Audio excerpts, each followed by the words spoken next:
जय श्री राम, जय श्री बालाजी महाराज। हनुमान जी अपने भक्त को किन किन रूपों में दर्शन दे सकते हैं? कितनी सच्चाई है इस बात के अंदर? क्या ये संभव हो सकता है कि स्वयं हनुमान जी हमें दर्शन देने आ सकते हैं या हम उनके दर्शन कर सकते हैं? क्या ये संभव है? अगर संभव है तो ये कैसे हो सकता है? क्योंकि हनुमान जी तो इतने बलशाली हैं, उनको हमारी आंखें तक नहीं दे सकती।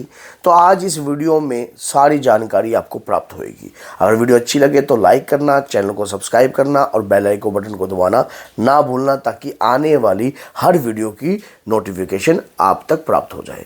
देखिए क्या होता है, भक्ति के आगे सब कुछ संभव है। जब आप देवता की भक्ति करते हो, अपने इष्ट अपने आराध्य की भक्ति करते हो, तो आपकी भक्ति का प्रभाव अगर बलशाली है तो देवताओं को भी धरती पर आकर आपको दर्शन देने पड़ते हैं। ये कैसे संभव हो सकता है? ये किस प्रकार से संभव हो सकता है कि हनुमान जी आपको दर्शन दें? हनुमान जी उस सच्ची आत्मा के साथ सदैव रहते हैं जो निरंतर प्रभु राम के नाम का स्मरण करते हैं।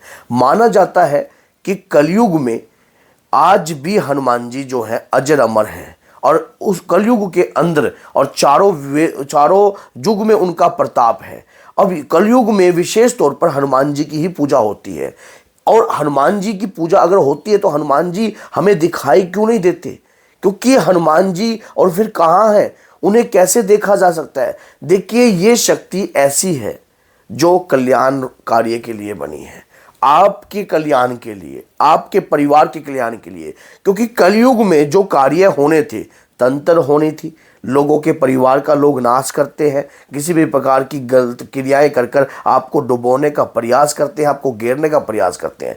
तो देवता स्वयं प्रकट होते हैं अपने भक्त की लाज बचाने के लिए, अपने भक्त की रक्षा करने के लिए। क्योंकि ऐसा होता है, और कलयुग के प्रधान रूप के देवता ही इन्हें माना जाता है। कलयुग के प्रधान रूप के देवता ही इन्हें माना जाता है। कलयुग की जागृत शक्ति ही हनुमान जी को माना जाता है। अब हनुमान जी आपको दर्शन किन रूपों में देंगे, कैसे देंगे, ये आपके ऊपर बात है। लगातार आप निरंतर अगर अपने घर के अंदर रामायण का पाठ कर रहे हो या राम नाम का गुणगान कर रहे हो, लगातार आपको करते हुए काफी वर्ष व्यतीत हो चुके हैं और आपको ये बात समझ में नहीं आ रही है अब, लेकिन आपके कोई पाने की इच्छा नहीं है, आपकी कुछ इच्छा नहीं है, आपके मन में कोई ऐसी इच्छा उत्पन्न नहीं हो रही कि मैं हनुमान जी के दर्शन कर रहा हूं या मैं राम जी के दर्शन कर, बस आप भजन कीर्तन करते जा रहे हो, आप भजन कीर्तन करते जा रहे हो। तो अचानक सडनली अगर आपके साथ कुछ घटने वाला होगा, अगर आपके साथ कुछ होने वाला होगा, तो अगर आपके साथ कहीं पर कोई आपकी गाड़ी लग गई या कोई एक्सीडेंट हो गया या कुछ भी ऐसा हो गया, तो वहां पर किसी ना किसी का रूप धारण कर प्रभु आपकी रक्षा करने के लिए आएंगे, आपकी रक्षा करने के लिए आएंगे। आपको इन बातों का पता नहीं लगेगा, लेकिन आपके साथ जरूर होंगे। और एक बात याद रखना, उस जो निरंतर सच्चे मन से निरंतर रामायण का पाठ प्रभु को सुनाते हैं या राम नाम का गुणगान अगर करते हैं, या निरंतर अगर आप चोला अर्पण कर रहे हो और राम नाम के गुणगान करते हुए चोला अर्पण कर रहे हो, तो हनुमान जी तो स्वयं आपके पास है। हनुमान जी कौन है? पवन पुत्र, हवा। और हवा को देखना असंभव होता है, लेकिन महसूस जरूर किया जाता है। यह शक्ति आपकी रक्षा करती है 24 घंटे, सुबह शाम। लेकिन इसको अगर देखोगे, अगर आप इस चीज को महसूस करोगे, इन इंडिकेटरों को समझोगे, तो आपको समझ में आ जाएगी। और वो स्वयं रूप धारण कर आपको स्वप्न के माध्यम से भी दिखाई देते हैं। स्वप्न में आपको वानर के रूप में दिखते हैं, आपको स्वप्न में दिखता है कि आप कोई भगवाधारी वेश धारण कर रहे हैं, या ऐसा कुछ महसूस होता है। पूजा करते वक्त भी अगर आपको आपके शरीर पर बहुत ज़्यादा आभास आने लगता है, बहुत ज़्यादा खिंचाव आता है और आप इतने मगन हो जाते हो राम नाम के अंदर, आपको पता ही नहीं लगता। और वहीं हनुमान जी किसी न किसी का रूप धारण कर आपके पास बैठे होते हैं। अब ये वीडियो जो है उन व्यक्तियों के लिए है जिनके अंतर में राम है, जिनके अंतर में भगवान है, जिनको भगवान से लगाव है, उनकी भक्ति से लगाव है, उनको तो ये वीडियो संभव लगेगी। लेकिन कुछ ऐसे व्यक्ति भी जो है जो इसके ऊपर तर्क करेंगे कि ये ऐसा संभव नहीं हो सकता। वैसे तो देखा जाए उस शक्ति को देखना हमारे बस की नहीं है, लेकिन अगर वो शक्ति स्वयं आपको दर्शन देने आए तो सब कुछ संभव हो सकता है। अगर आप भी हनुमान जी के दर्शन करना चाहते हो, अगर आप भी चाहते हो हनुमान जी के दर्शन करने के लिए कोई ज़्यादा बड़ा कार्य करना नहीं होता। अपने घर के अंदर निरंतर राम नाम का गुणगान करने लग जाओ। निरंतर राम नाम का गुणगान, रोजाना डेली राम नाम का गुणगान करने लग जाओ। डेली ओम सीताराम की माला का जाप करो। हनुमान जी स्वयं आपको महसूस होंगे कि आपके साथ हैं। जब पूजा करते हो, काफ़ी लंबा समय से आप पूजा कर रहे हो और राम नाम अगर आप काफ़ी लंबे समय से कर रहे हो, आपको एक सुगंध महसूस होती है। आपको ऐसा लगता है कि जैसे कि चंदन की सुगंध आ रही है। आपको ऐसा महसूस लगता है जैसे कि चमेली की सुगंध आ रही है।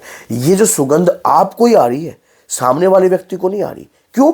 पूजा करते करते आपकी इंद्रियां जो है, ज्ञान इंद्रियां जो है, वो सिद्ध होने लग गई है।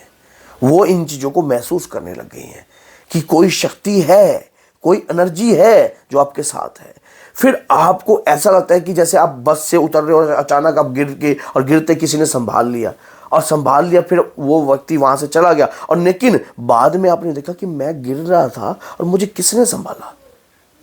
तो आपको फिर लगता है कि वाह, कोई शक्ति है जो मुझे संभाल रही है, कोई व्यक्ति है जो मेरे साथ अंग संग मेरे साथ चलता है। ये शक्तियों को महसूस किया जाता है और देखने की संभावना भी है। कैसे? आप पूजा करते वक्त या आपके साथ भगवान जैसे परीक्षा लेने के लिए आपके पास आ जाएं। जैसे श्रीधर जी भगवान माँ वैष्णो की पूजा कर रहे थे, पूजा करते हुए माँ स्वयं बाल स्वरूप में उनके पास आई और कहे लंगर लगाना चाहिए, और लंगर लगाकर लेकिन बाद में उन्हें समझ में आया कि ये तो माँ थी। ये क्योंकि भगवान की जो माया है ना, वो हमें भ्रमित कर लेती है। अगर उस माया से आपको विजय हासिल करनी है, वैसे तो कोई विजय हासिल नहीं कर सकता, लेकिन एक रास्ता है भक्ति का। निरंतर राम जी की भक्ति का अगर आप कार्य करते हो, राम नाम की भक्ति करते करते तो तुलसीदास भी दर्शन कर गए। राम नाम की भक्ति करते करते ही एक बार क्या हुआ, तुलसीदास जी जो है शौच करने जाते थे, तो वहाँ पर नदी किनारे वहाँ का बचा हुआ जल तो था, वो किसी वृक्ष पे डाल देते थे। जो वृक्ष सूखा हुआ था, उस वृक्ष के ऊपर जो है एक प्रेत रहता था। उस मलिन जो जल था, उस जल से उसको क्योंकि जो चीज़ जिसकी है, अगर उसको वो चीज़ मिल जाती है तो उसकी जो है वो खुश हो जाता है। और वो जो शौच का बचा जो जल था उसको मिलने लग गया, जिससे वो प्रसन्न हो गया। प्रसन्न होकर उसने गोस्वामी तुलसीदास जी को कहा कि अगर मैं आपसे प्रसन्न हुआ हूँ। गोस्वामी तुलसीदास जी ने कहा कि तू तो प्रेत है। कहते प्रेत है, लेकिन अगर तुम मुझसे कोई वर मांगना चाहो तो मांग सकते हो। कहते मुझे कोई और वर नहीं चाहिए, मुझे तो सिर्फ निरंतर राम नाम की भक्ति चाहिए और प्रभु राम के दर्शन चाहिए। अब प्रेत ने कहा कि अगर प्रभु राम के दर्शन चाहिए तो इस कलयुग में सिर्फ आपको एक ही शक्ति जो है दर्शन करा सकती है। कहते कौन? हनुमान जी महाराज। उन्होंने कहा वो कहाँ आएंगे? जहां राम कथा होगी वहां बाबा का वास होगा। जहां राम कथा होगी वहां बाबा का वास होगा। अब वहां पर स्वयं गोस्वामी तुलसीदास जी रामायण करने आए। पहले दिन हनुमान जी आए, नहीं पहचान पाए क्योंकि भगवान की माया हमें भ्रमित कर देती है। अब हनुमान जी को इस बात का पता था कि गोस्वामी तुलसीदास जी को मुझे मेरे आने का आभास हो गया है। अब प्रेत ने कहा था कि जो सबसे पहले आए और सबसे लास्ट में जाए और प्रभु का प्रसाद ग्रहण करके जाए। अब वो किसी भी रूप में आ सकते हैं, फटे हुए वस्त्रों में भी, अब बुजुर्ग के रूप में भी, किसी भी अवस्था में। अब यही बात होती है आपकी जब ज्ञान इंद्रियां सिद्ध हो जाती है ना, जब प्रभु की भक्ति करते करते, तो आपको हर बात जो है समझ में आने लग जाती है। क्यों? आपकी इंद्रियां सिद्ध हो रही हैं। अब आपको लगता है, आपकी सेंस बोलने लग जाती है कि हाँ, ये प्रभु की कृपा ही है, ये कोई ना कोई शक्ति ही है जो मुझे दर्शन जो है दे रही है, ये इंडिकेटर दे रही है। आप उन इंडिकेटर को समझते हो, फिर भगवान की भक्ति और भी ज़्यादा प्रयास से करते हो, और भी ज़्यादा लगन से करते हो। भगवान अपने भक्त के साथ हमेशा रहते हैं, क्योंकि भक्त बिना उनकी कोई शान नहीं है। इसलिए भगवान की निरंतर जो भक्ति कर रहे हो, उससे आपको हनुमान जी के दर्शन स्वयं प्राप्त होंगे। और स्वयं आप अगर सच्चे मन से मन में इच्छा प्रकट करोगे भगवान श्री राम की भक्ति करते हुए कि मुझे दादा बजरंगबली के दर्शन चाहिए, तो स्वयं बाबा आपको किसी न किसी रूप में आकर दर्शन जरूर देंगे। 101% इस बात में सच्चाई है। अगर यकीन ना हो तो करना प्रारंभ कर दीजिए, आपका जीवन तो सार्थक होगा। साथ में आपकी पीढ़ियां भी तक जाएंगी। तो बोलिए जय सीताराम, जय श्री बालाजी, जय माता।